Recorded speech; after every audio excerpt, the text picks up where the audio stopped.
Amani ya Mungu idumu kwetu.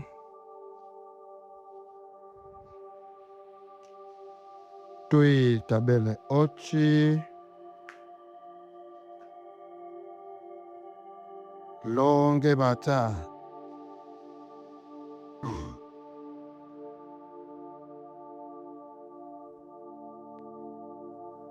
ndiyo waelekezaji wa aina mbalimbali kwenye dunia.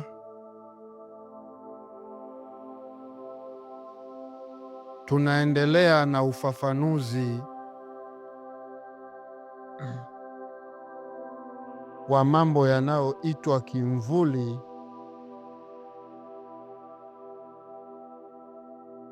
na ufafanuzi wake mpana kabisa unaoleta shida na migogoro ndani ya kuishi kwa watu.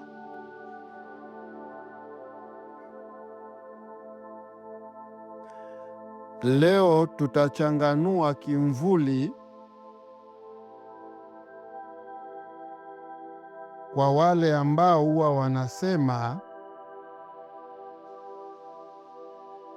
labda kimvuli cha nani kina ubora kuliko cha nani. Hiyo ni sehemu ya kwanza ambayo tunatakiwa tuipitie sote, tuelewe kwa upamoja wetu.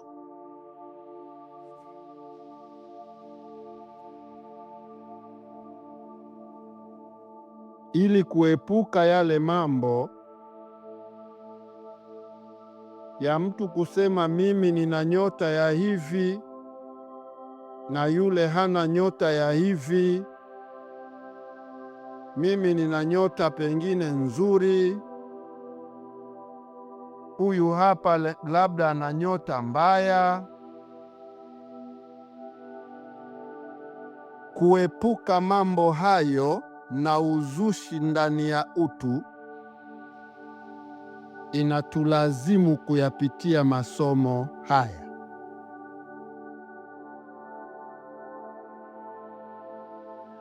Kimvuli nimekwisha kitolea maelezo mapana kwa wanaoishi, ya kwamba kimvuli kilivyofanywa na Mungu kwa kiumbe, vimvuli kama ni vya watu vinabakiaga vyote kuwa vya aina moja inayowahusu watu.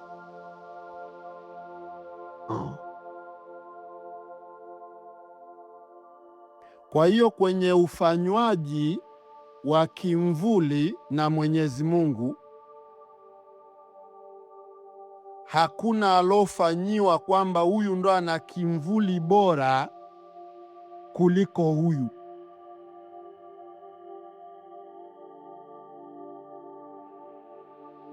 Yote haya tuyapitie kwa faida ya akili zinazovurugwa na wasemaji.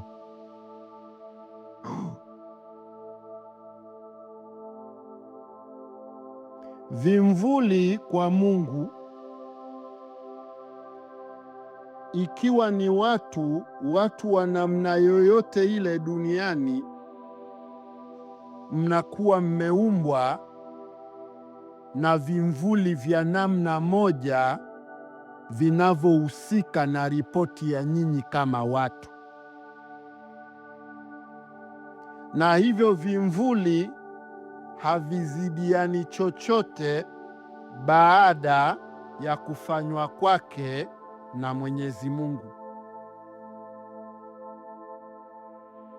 Vimvuli vyote vinakuwa ni sawa, vya mtu wa aina yoyote, vinakuwa vyote viko sawa sawa.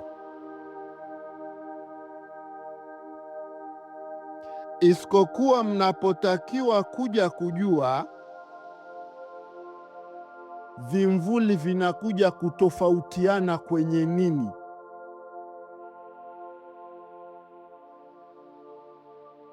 Sio kwenye kuumbwa. Kwenye kuumbwa nyote mnakuwa na vimvuli sawa sawa.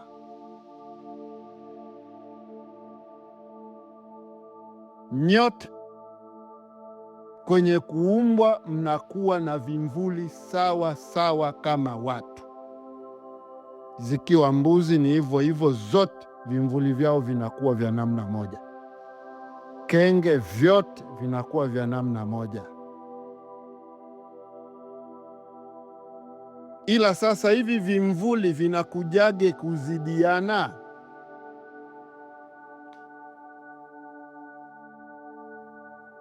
Hapa ndo tupate maelezo sasa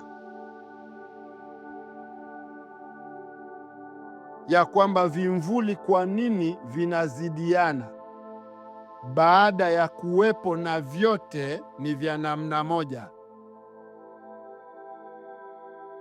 Vimvuli vinakuja kuzidiana kwa sababu ya kurisi.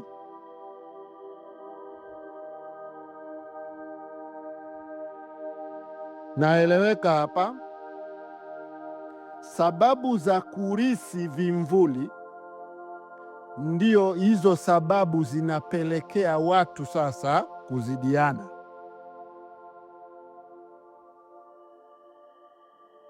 Mtatolea wanaorisi mambo makubwa zaidi ya wengine.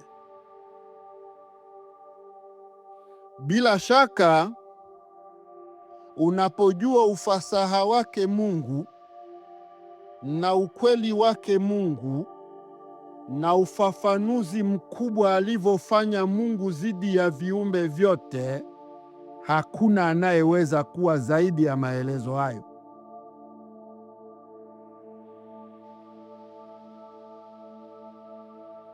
Najua hapo naeleweka vizuri hapo.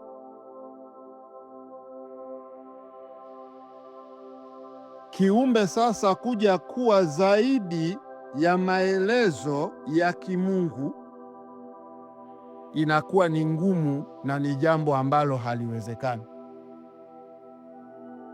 Sasa kimvuli ambacho kimerisi huu cha Mungu ndo kinakuwa kimvuli ambacho kimeunganika na jambo kubwa zaidi.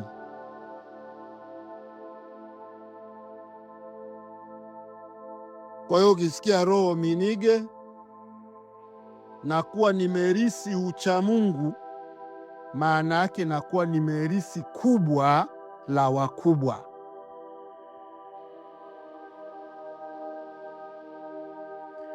Ili kubwa la wakubwa lenye makubwa na kuwa tayari tu nimerisi kwa kimvuli changu nilichozaliwa nacho pale. Kwa hiyo huo urisi umekuwa kwangu baada ya mimi kuwa lengo kwenye urisi huo. Hapa ndiko tunakoanza kuzidiana.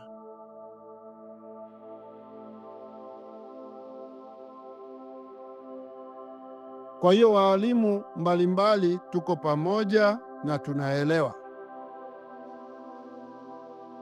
Kwa hiyo ninazingatia ya kimungu, na nikikuwekea hapo ubaoni, akili yako mwenyewe inakwambia mambo haya siyo ya kawaida, lakini tayari kwangu mimi ni ya kawaida kwa sababu nimezaliwa na kuyarisi.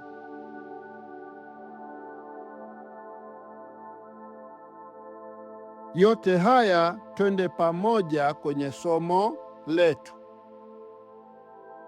Haya, kuna mtu karisi uchawi wa bibi yake hapo, na yule mwingine karisi uchawi wa mwalimu wake pale. Huyu mwingine karisi ukulima hapo, yule mwingine karisi wizi pale.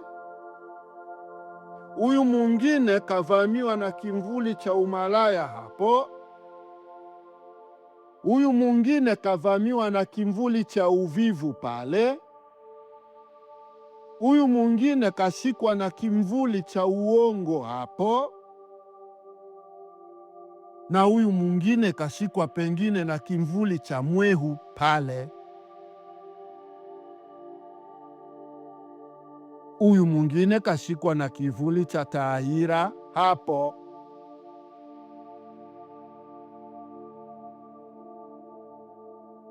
Unasikia haya matokeo?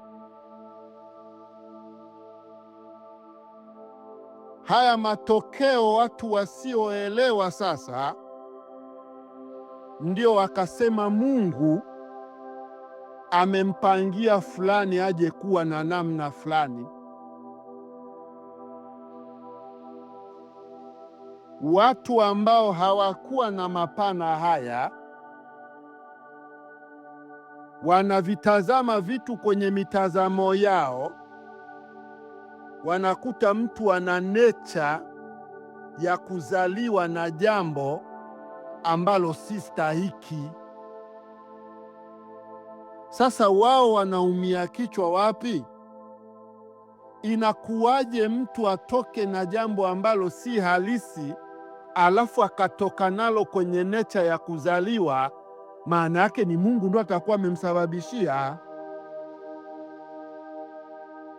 Unasikia tafsiri waliojipa hiyo? Kwa sababu hawakujua kumbe nature zipo kwa sababu ya kurisiwa.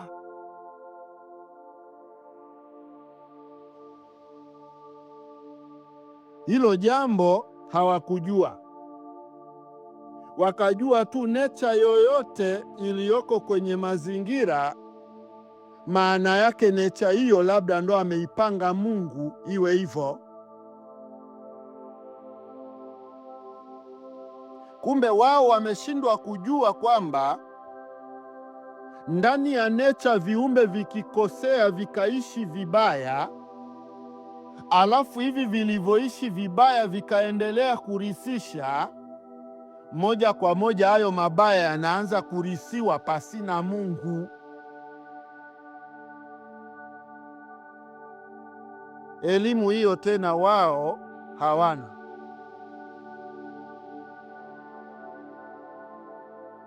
Baada ya kuikosa elimu hiyo, ndio kilichofuata sasa ilikuwa ni mtoto, mwanangu amekuwa hivi. Haya yote yamepangiwa na Mwenyezi Mungu.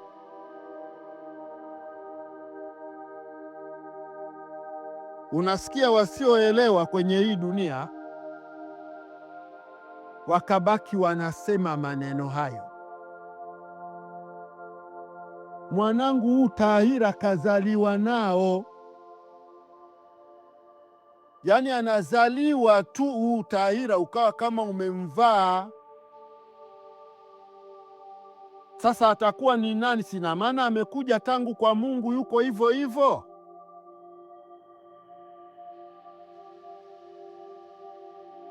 Huyu mzazi asiyokuwa na elimu na ambaye hajakutana na mwalimu mwenye elimu ya kuishi kiufasaha, anabaki ameyapokea hayo kwamba yeye anazaaga matahira.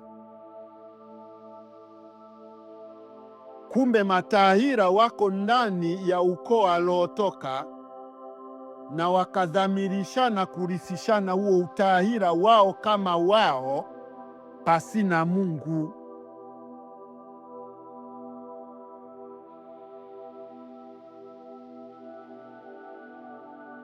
Kwa hiyo hapa tunaelewa kwa nini watu sasa tunazidiana kwenye maisha pamoja, wote tuna kimvuli cha namna moja, ila mapokezi ya kuja kuishi ndo yanayotutofautisha.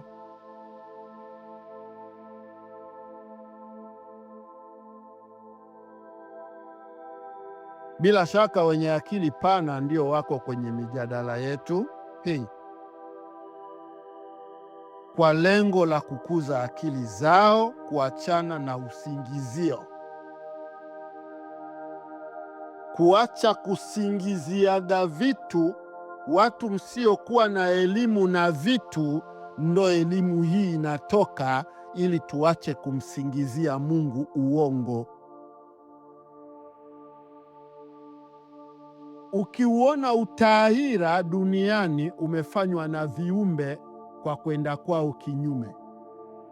Ukiona wizi duniani umefanywa na viumbe kwa kwenda kwao kinyume.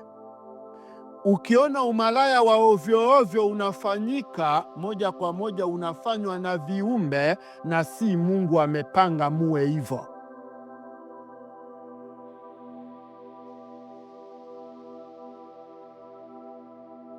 Yote haya lazima yatoke kwenye somo hili la kimvuli cha nani ni zaidi ya nani. Tunaelewea hapa.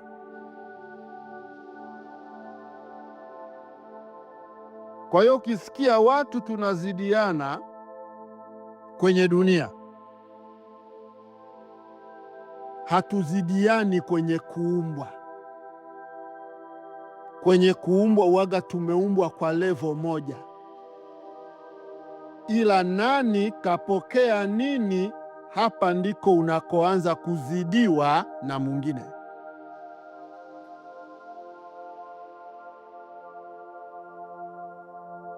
Najua hapa naeleweka. Hapa ndio unaanza kuzidiwa na mwingine. Wewe unakwenda kurisi hatua ya wehu ulokuwako kwenu, alafu ule wehu unakuvaa kwenye maisha yako, unaishi bila kujichanganua mpaka unakuwa mtu mzima, unaishi bila kuufata utatuzi halisi mpaka unakuwa mtu mzima. Na ukiusikia utatuzi halisi unatokea kama hivi, wewe unaukimbia, maanake huo ni wehu umeurisi. Kwa sababu mwehu ni mtu ambaye amegeuzwa asifate uhalisia utakaoweza kumsaidia afanye kuukimbia. Baada ya yeye kuusikia ukweli, utaona yeye anachukua nafasi ya kuanza kukimbia ukweli. Unajua moja kwa moja huyu alishavikwa vimvuli vya kumtofautisha na ukweli, na moja kwa moja huyu ni ngumu kujisaidia.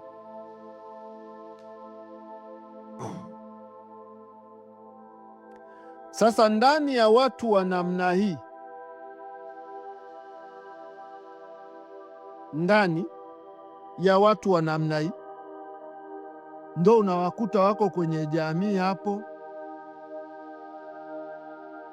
wakiona maendeleo ya mtu mwingine yoyote,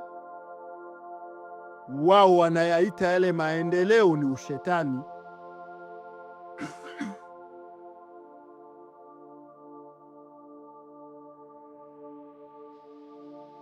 Najua mnanielewa hapo. Wakiona maendeleo yoyote, mtu kaendelea,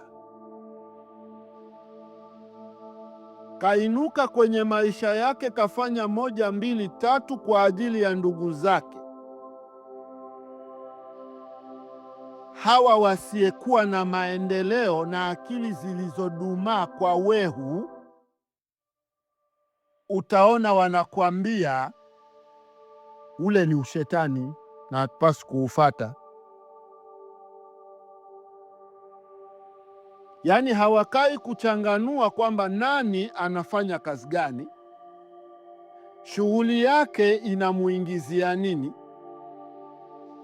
na ana akili yake imesimama kiasi gani. Hicho kitu wao hawataki kutazama. Wao wanatazama tu mtu akiwa na mafanikio yake hapo, ima mapato ya kutosha, alafu wao wamekaa wamedumazwa akili zao hapo, moja kwa moja wanakwambia hayo mafanikio ya huyo yote ni ya ushetani. wengi wao wa namna hii uwaga wamerisishwa wehu wa kudumaa.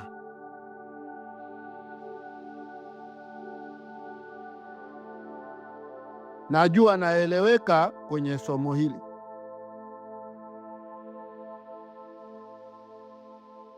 Na wewe chukua jambo lolote liwe la mafanikio, mfano maneno haya ya kimungu, ukimpatia mtu huyo, anaona kama anaungua, anaona kama yanataka kumtoa roho, anakimbia, kwa sababu ameisha vikwa vimvuli vya kupingana na kusaidiwa. Akisaidiwa ndani ya kuathiriwa ndani ya ujinga aliyomo, yeye anaona ndo sawa. Ukisema umtoe kwenye ujinga huo, maana yake wewe na yeye mnakuwa na ugomvi mkubwa.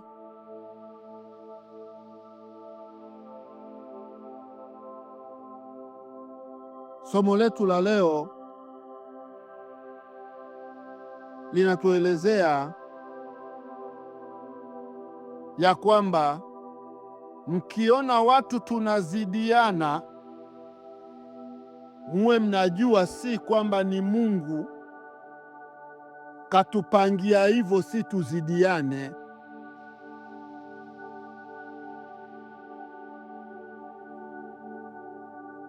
Najua naeleweka hapo.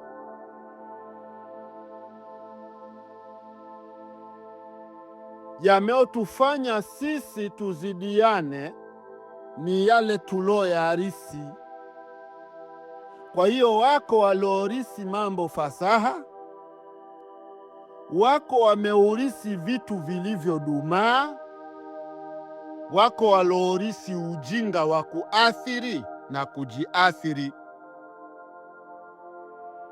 Kwa hiyo mtu akirisi namna ya kujiathiri mwenyewe, asilimia kubwa maisha yake uwaga yanakuwa na magumu makubwa sana.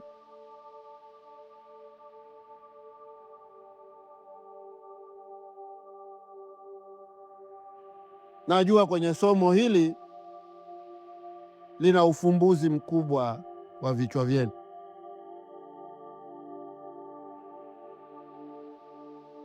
Huyu kanizidi hivi, amepangiwa na Mwenyezi Mungu. Nilipangiwa na wazazi walomtii Mungu. Wazazi wakataka waje warisiwe jambo lao na mtoto wa aina fulani. Mtoto huyo nakuja kurisi jambo hilo, na mimi nawaambia ndugu zangu fulani, na kuwa nimewazidi hao ndugu zangu kuanzia hapo niliporisi jambo hilo. Na yule alorisi kilimo,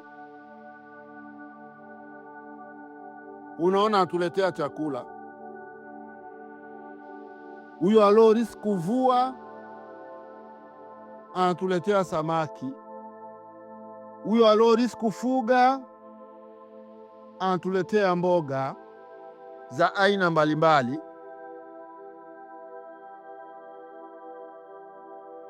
Najua naeleweka. Sasa kwa kipindi fulani, jambo fulani likiwa tayari limekuwa na hatamu kubwa zaidi ya mambo mengine, hilo jambo ndo linakuwa na faida zaidi ya watu wengine. Mfano, tukiwa tuna shida sana ya samaki hakuna, alafu mvuvi wa samaki akaamua kuzileta samaki zake kutuwekea hapo, wote tutamtajirisha, kwa sababu fani ya samaki ni ya kwake. Na wewe huko ni muuza nguo, huyu ni muuza viatu, huyu mtengeneza manyumba. Kipindi watu hawatengenezi manyumba, fundi wa manyumba anakuwa maskini, hana lolote.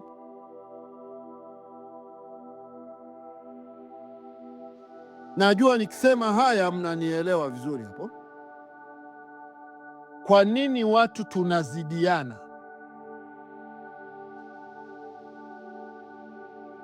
mnatokea kujua hapo. Kwa hiyo jambo unaweza ukawa nalo likawa lina thamani kubwa sana, lakini likawa bado pengine watu hawajalijua. Kwa hiyo unakuwa haujakuwa na chumo ndani ya jambo lako. Watu wakisha kuja kulijua na wakaja kuliishi hilo jambo kwa kusaidiwa, hilo jambo linajijenga na wewe jambo lako linakuwa kubwa. Hapa ndo unasikia huyu kamzidi yule.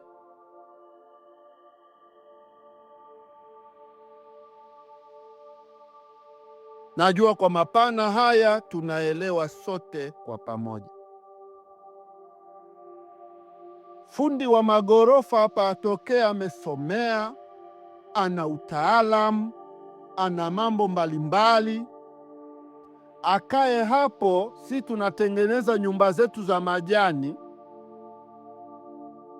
alafu tunaendelea na maisha yetu. Nikuulize wewe sasa, huyu mjenga magorofa hela atatoaga wapi? Maana yake atakufa maskini, kwa sababu taaluma yake haijasimama kwa wengi. Wakitokea watu sasa, kila mmoja anataka kujenga gorofa, huyu hapa anaanza kupata faida kubwa na yeye. Kwa hiyo jambo hili liko kwenye jambo lolote ambalo liko ndani ya maisha. Na kuna watu vitu vyao vinatakiwa msimu huu, msimu fulani vitu hivyo havitakiwi. Kuna watu vitu vyao vinatakiwa misimu yote. Unasikia tofauti hiyo? Wako watu vitu vyao tangu umevijua na mpaka utakufa, hivyo vitu kwako utakuwa na uhitaji navyo. Na wako watu vitu vyao ni vya msimu, utavichukua kwa msimu. Kama nguo, huwezi kuvaa nguo kila siku ukanunua nguo, haiwezekani. Na viatu ni hivyo hivyo, na magari ni hivyo hivyo. Kwa hiyo utavinunua kwa misimu ambayo imetokea. Unanunua gari, utakaa miaka 7 unaga gari nyingine. Unasikia kitu kinachonunuliwa kwa msimu hicho. Kwa hiyo hii kufanya kitu fulani msimu wake unakuwa hivi, hapa ndo kuzidiana kukatokea. Nani hakamzidi nani? Hawa wenye mambo ambayo yapo siku zote na miaka yote, na yakatokea kujulikana kwa watu wote kwa huduma, hawa wanabaki kuwa wahudumu wa miaka yote kutokana na jambo walilorisi. Mnaona tofauti inapokuja hapo? Kwa hiyo hawa lazima watawazidi wale, na wale watawazidi wale, na wale watawazidi wale, kuzidiana kukatokea.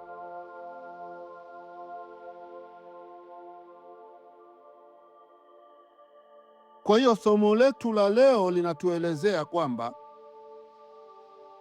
mkiona watu tumeishi tumetofautiana, muwe mnajua ni mambo tulorisi. Kuna watu wamerisi mambo mabaya, watu wakienda kuhitaji mabaya hayo ya kuwadhuru wengine. Kipindi hicho mabaya yako kwenye hatamu, utaona yana faida. Kipindi yameisha waathiri nyie wote, sasa yanawaharibieni maisha, mnayakataa, mnaanza kutafuta mema. Mema ndio yanakuja kuwa na faida. Unasikia faida inavyotokea? Kwa hiyo faida inatokea baada ya jambo kuwepo na kuhitajika kwa waliopo. Kwa hiyo jambo linaweza likawa kubwa sana kupita kiasi, lakini likiwa hapo halijahitajika, linakuwa ni fadhila ya mtu mwenye jambo lake mwenyewe.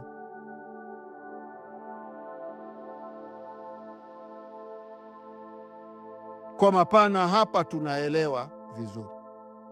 Kwa hiyo usiendagi ukasema kwamba eti mtu fulani amepangiwa na Mungu kitu fulani.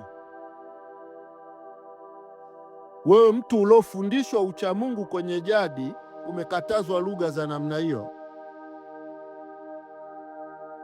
Mungu tangu alimuumba mtu wa kwanza, urisi wa kurisi vitu mbalimbali vikapatikana. Muendelezo wa urisi ulitokana na hawa wazazi na si Mungu tena. Kwa kile ulichokirisi kikiwa ni kibaya na si stahiki, unaambiwa hicho kitatudhuru baadaye tukiacha. Kikiwa kizuri, unaambia kiimarishe hapa na hapa, kije kuwa faida kwenye jamii baadaye, na kinakusaidia.